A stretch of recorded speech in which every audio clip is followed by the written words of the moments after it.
esta mensagem a respeito do arrependimento e da conversão.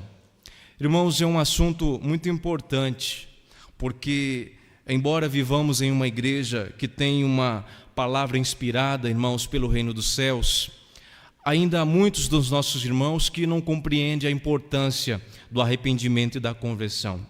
Primeiramente, irmãos, falando sobre o arrependimento, entendam que para que uma pessoa ela seja salva, irmãos, é preciso se arrepender. Esta foi a mensagem de Jesus, quando ele iniciou o seu ministério, irmãos, e percorrendo toda a região da Galileia, onde ele passava ensinando, expulsando os maus espíritos, curando doenças, ele dizia, irmãos, arrependei-vos, porque é chegado o reino de Deus, ou o reino dos céus. O arrependimento, irmãos, é um requerimento essencial, irmãos. Eu digo aos irmãos, fundamental e indispensável para a salvação do nosso espírito. É impossível uma criatura entrar no reino dos céus, irmãos, se ela não se arrepender. Alguém pode dizer, mas por quê? Porque a palavra de Deus nos diz que todos nós pecamos e estamos destituídos da glória de Deus. Então, se todos pecaram, irmãos, há a necessidade deste arrependimento. Mas o que é, irmãos, arrependimento? Nós ouvimos falar muito em nossa igreja. O que é o arrependimento? Nós precisamos entender o que é. Alguns irmãos acreditam que o arrependimento é necessariamente um sentimento, um remorso, por assim dizer. Mas o arrependimento, irmãos, não é exatamente isso. O arrependimento é mudança de mente, é mudança de atitude, de comportamento. Este é o arrependimento. E quando nós falamos, irmãos, deste arrependimento, sendo ele uma mudança de mente e de atitude, nós precisamos entender que nós, uma vez que dizemos arrependidos, que estamos arrependidos, nós precisamos mudar a nossa maneira de pensar. Por exemplo, uma pessoa que se arrepende, irmãos, ou que se arrependeu, foi uma pessoa que mudou a sua postura com relação a alguma coisa que ela fez. Esta mudança de mente, ela produz a mudança de atitude. Talvez, sem pensar, a pessoa cometeu algum tipo de pecado. Então, se ela diz estar arrependida, ela precisa comprovar isso.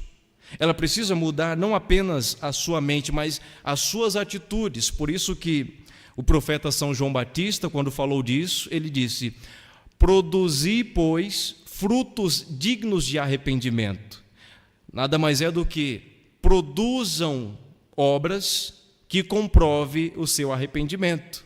Entenderam? Não basta apenas dizer que está arrependido. Então, primeiro há essa mudança de mente, a pessoa reconhece, ela reconhece a sua atitude, ela reconhece o seu pecado.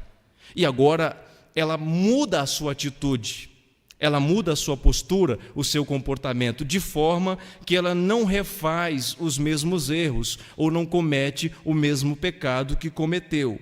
Isto é o arrependimento. Por exemplo, se alguém mentiu, então ela vai agora reconhecer que a mentira contradiz a vontade de Deus.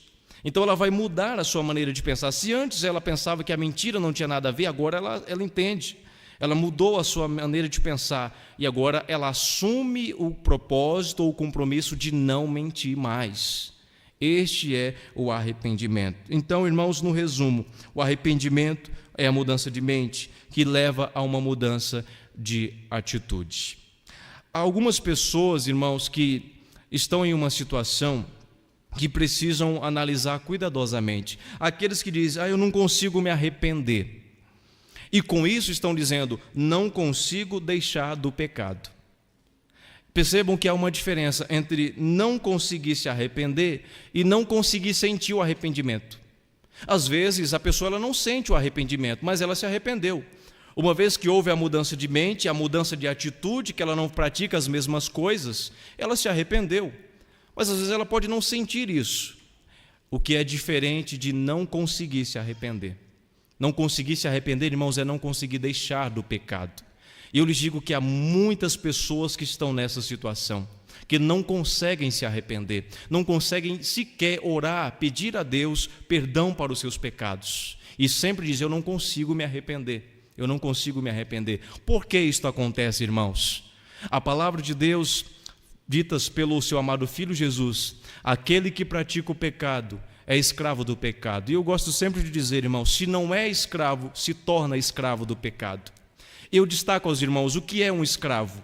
Um escravo é alguém que não tem domínio próprio.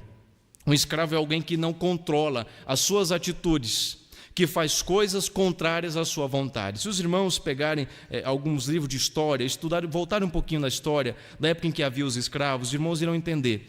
Um escravo é alguém que tem um dono e que faz aquilo que o dono manda. Quando nós pecamos, irmãos, a tendência é nos tornarmos escravos do pecado. Se eu me torno escravo do pecado, então o meu dono agora é o inimigo. Ele me controla, o pecado me controla, de forma que eu não tenho domínio sobre as minhas ações. Já pararam para pensar por que às vezes algumas pessoas, elas sabem que aquilo é pecado, que aquilo está contaminando o seu espírito, mas ela ainda continua fazendo?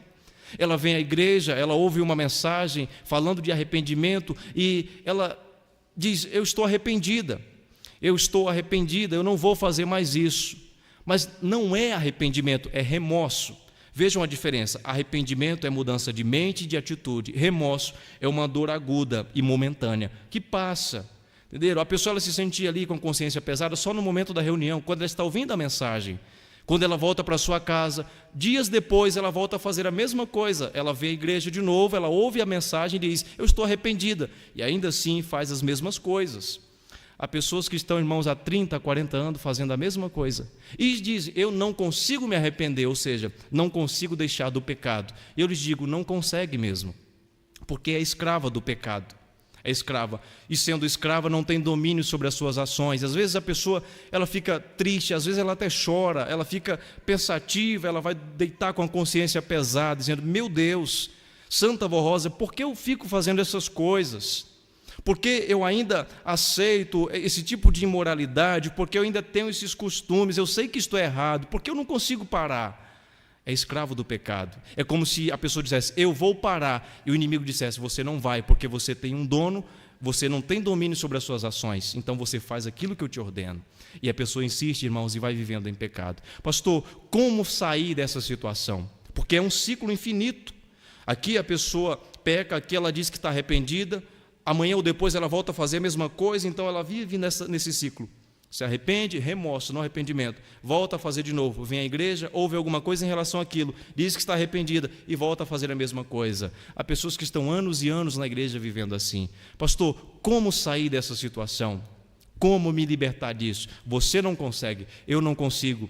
Mas Jesus ele vai dizer: se o Filho, pois, vos libertar, verdadeiramente sereis livres. Apenas Ele consegue fazer isso.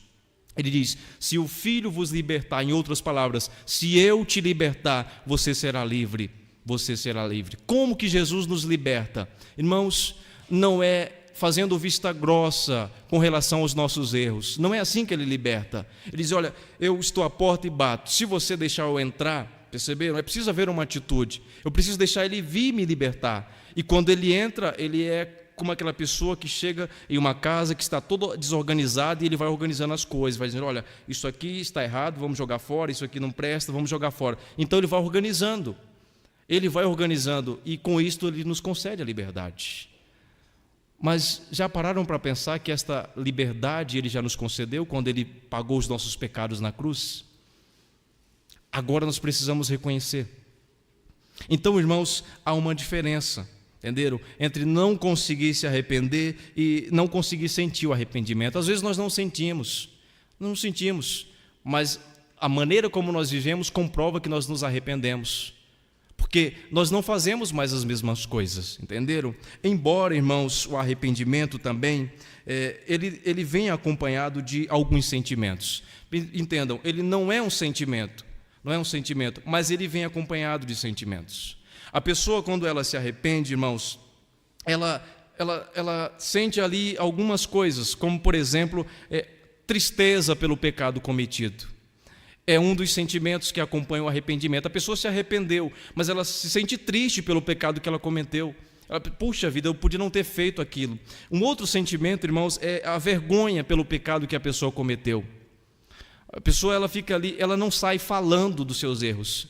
Entendeu? Diferente daquela pessoa que às vezes ela fala do seu pecado com uma certa vanglória. Entendeu? Antes de eu seguir a igreja, eu fumava tantas carteiras de cigarro, eu bebia isso, eu fazia isso. Então, a pessoa, ela fala dos seus erros com uma certa vanglória, irmãos. Parece que ela está com saudade da época em que vivia no mundo de pecado.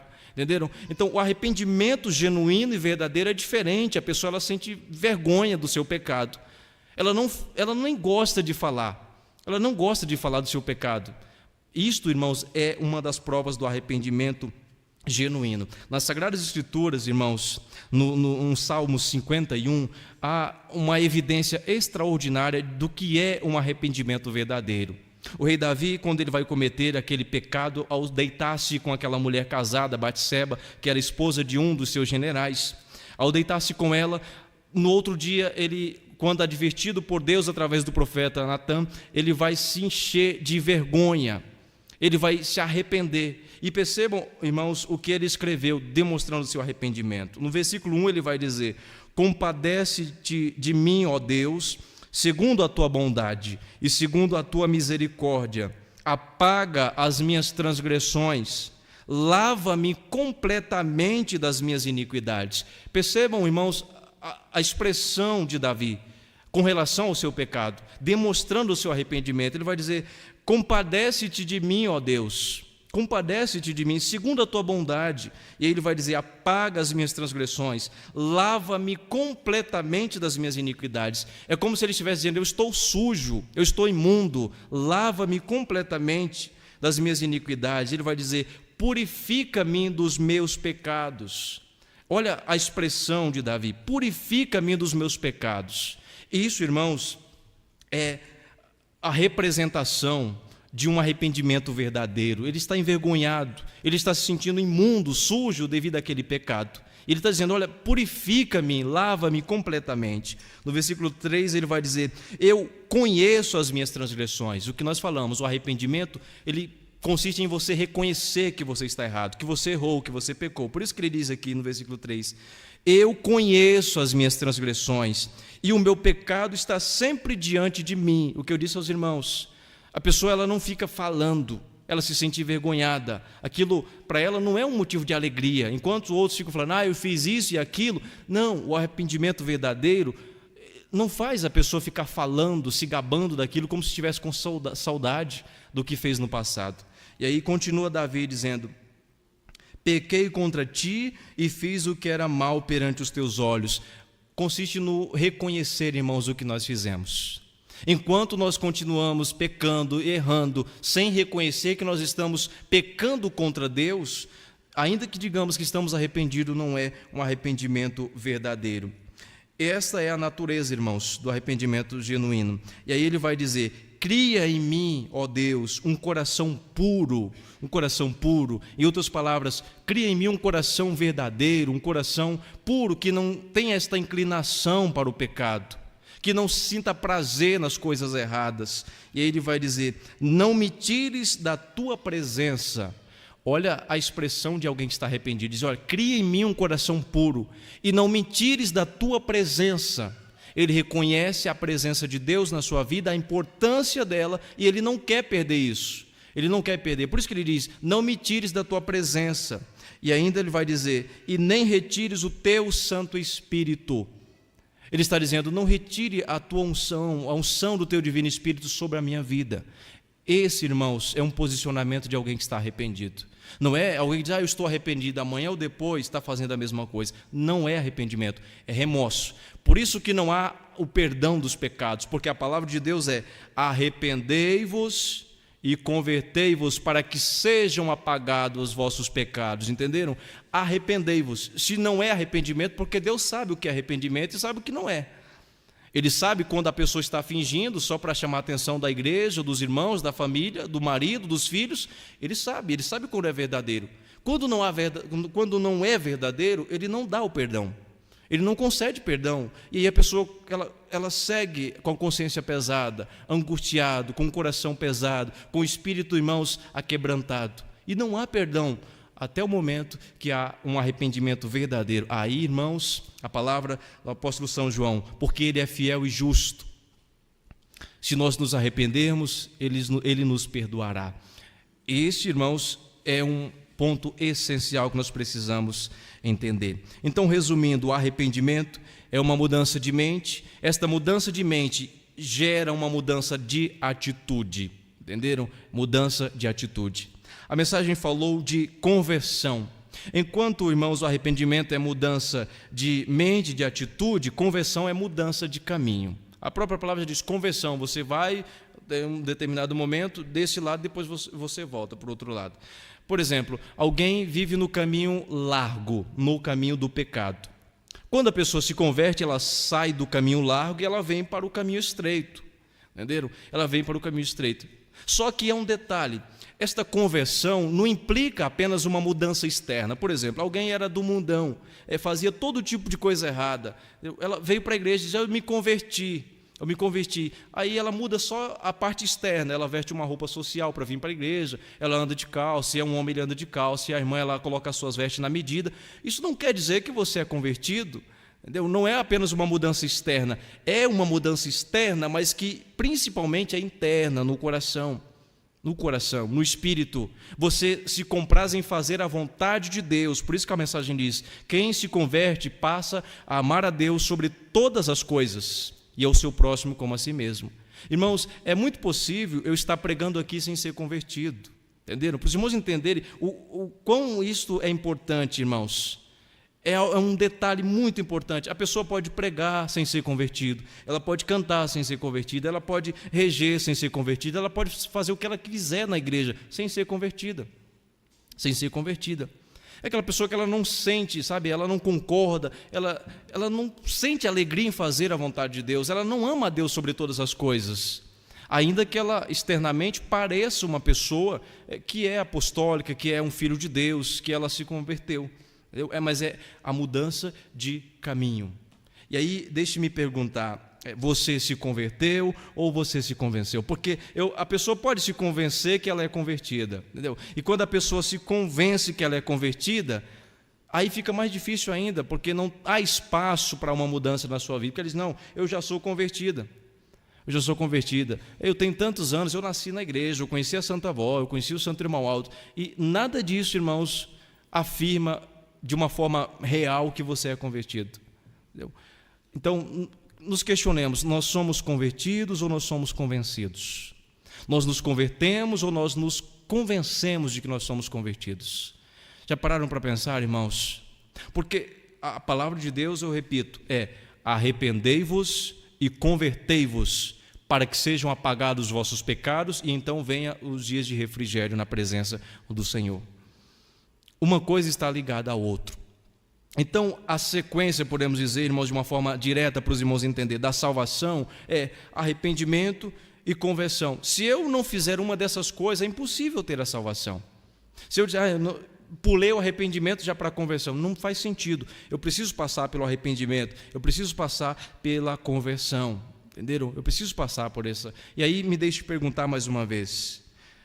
Aqueles que às vezes dizem, mas eu nasci na igreja, então não há necessidade de eu me converter. Depende, porque há aqueles que nasceram na igreja, mas que vivem como se não tivessem nascido na igreja, entenderam? No caminho largo, mesmo que nasceu na igreja. Então, a você também há uma necessidade de você se converter. E para os irmãos entenderem que não é uma mudança externa, a palavra de Deus diz, esse povo se aproxima de mim com os seus lábios, me elogia com os seus lábios, ele diz, mas o coração está distante de mim. Perceberam? É o que acontece, a pessoa está cantando, louvando, engrandecendo, glorificando a Deus com os lábios, mas o coração está distante dele. Então não é um convertido. Ela não se converteu. A conversão, irmãos, é algo que nós podemos fazer. Primeiro vem a regeneração. A regeneração é Deus que faz, irmãos, é Ele que regenera o nosso espírito. Essa regeneração não faz parte da capacidade do homem. Deus regenera, mas aí o homem se converte.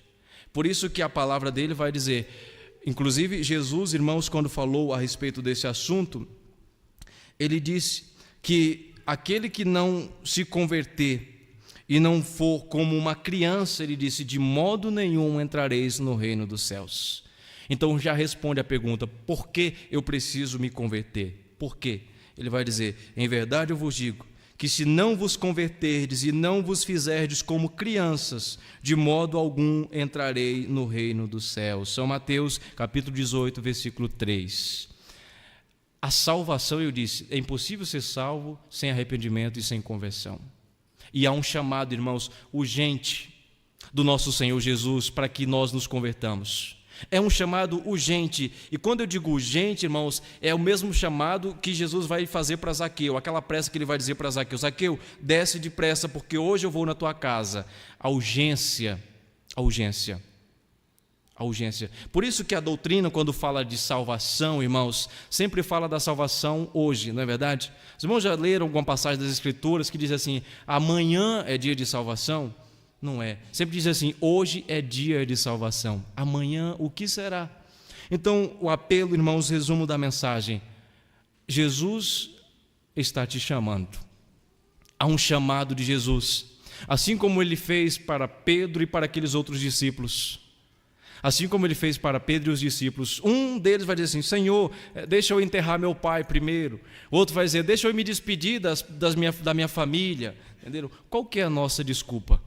Ou qual é a nossa postura, qual é a nossa decisão? O que nós vamos dizer? Sabendo que agora, hoje é dia de salvação.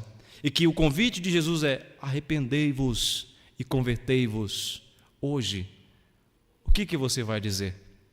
O que você vai usar, podemos dizer, como desculpa para continuar na vida de erros e de tudo aquilo que contraria a vontade de Deus? Para que venham os tempos de refrigério, é preciso que haja o arrependimento. Ele é fiel e justo para nos perdoar. A falta, irmãos, de arrependimento e a vida em pecado não apenas nos torna escravo, mas impede, irmãos, atrapalha uma parte enorme da nossa vida. Inclusive, irmãos, as nossas orações de serem ouvidas e atendidas por Deus. Quando nós vivemos em pecado, irmãos, é impossível Deus ouvir as nossas orações e nos atender. Entenderam? E talvez seja um desses pontos que faz com que muitos apostólicos não orem, principalmente aqueles que se encontram, que reconhecem que estão em pecado, dizem assim, eu não vou orar, porque os pastores falam, a doutrina diz que Deus não ouve o pecador, eu sou pecador, então não vou orar. Eu gosto sempre de destacar, irmãos, há uma diferença muito grande, do pecador arrependido, contrito, daquele que finge arrependimento e que não tem intenção nenhuma de mudar a sua vida, entenderam? Quando a doutrina diz que Deus não ouve o pecador, é deste pecador que não tem interesse de mudar a sua vida, é daquele que se acha esperto, que diz assim, eu vou fingir um arrependimento, quando na verdade eu não vou me arrepender. É esse pecador que Deus não ouve, é esse que não tem inclinação para fazer a vontade de Deus. Então esse Deus não ouve, porque Deus conhece o coração dele e sabe que ele não tem intenção verdadeira. Mas o pecador contrito e arrependido, irmãos, Deus ouve. Deus ouve. Jesus ele disse assim, olha, 2 homens foram à casa de Deus.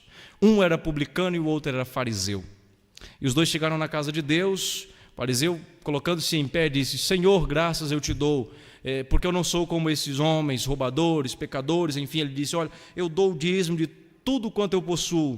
Eu jejuo, eu estou sempre na tua casa. Enfim, fez ali a sua oração. Aparentemente, aquele homem fez uma bela oração. E lá na porta havia um publicano que era pecador. Ele era pecador. E estava tão pecador que a consciência pesava tanto que ele não vai levantar as mãos. Não, ele fica envergonhado, ele não quer nem vir. Jesus diz, não quer nem vir até diante do altar. Fica lá na porta, talvez o coitado, podemos assim dizer, contrito, irmãos, envergonhado do seu pecado, com a consciência pesada e pensando, puxa vida, por que eu sou assim? Representa muitos de nós. Esse publicano representa muitos de nós. Talvez era um homem que se esforçava para fazer a vontade de Deus, mas em alguns momentos ele cometia alguns pecados e aquilo torturava o espírito, a consciência daquele homem. Mas ele foi na casa de Deus como você veio hoje. E ele estava angustiado e ficou ali e vai colocar a mão no seu peito e vai dizer, Senhor, tem de misericórdia de mim porque eu sou um pecador. e vai fazer a sua oração. Ele vai dizer: tem de misericórdia de mim, porque eu sou um pecador. A mesma atitude de Davi, de: olha, Senhor, o meu pecado está sempre diante de mim, mas apaga as minhas transgressões, eu reconheço o meu pecado. Foi a oração feita pelo aquele publicano. E Jesus vai dizer: olha, os dois saíram depois, só um deles saiu justificado. Quem os irmãos acham que saiu justificado? O fariseu ou o publicano? O publicano. Ora, mas o publicano não era pecador? E Deus não ouve pecador? Não. Ele estava ali com o coração inclinado ao arrependimento. Ele estava disposto a mudar, não só a mente, mas a atitude dele. A atitude estava dizendo: agora eu vou mudar, eu não vou fazer mais isso. Eu vou fazer a vontade de Deus. Por isso Deus o ouviu. Pode ser assim com você, pode ser assim comigo, pode ser com qualquer um de nós, irmãos. Então o arrependimento, ele é importante, porque quando nós nos arrependemos, Deus ouve a nossa oração. Entenderam? Quando há falta de arrependimento, quando há aquela vontade que eu disse aqui, não consigo me arrepender, ou seja, não consigo largar o pecado, não quero largar o pecado, porque aparentemente ninguém quer largar o pecado. Porque geralmente o pecado está voltado a coisas que trazem prazer, que trazem alegrias momentâneas, que trazem algum tipo de felicidade, algum tipo de status, entendeu? Então, aparentemente ninguém quer largar. É difícil olhar para nós mesmos e dizer: eu sou um pecador. É difícil, irmãos. É fácil olhar para o outro, né? É fácil olhar para os irmãos e dizer assim: o fulano ali é pecador. Mas é difícil nós olhar para nós mesmos e dizer assim: eu sou um pecador. Eu transgrido contra a lei de Deus. Eu faço isso, eu faço aquilo. É difícil e nós precisamos reconhecer isso. Isso implica humildade, irmãos. Implica humildade. E nós estamos aqui exatamente para isso. Para termos essas qualidades em nosso espírito, essas virtudes em nosso espírito. Amém?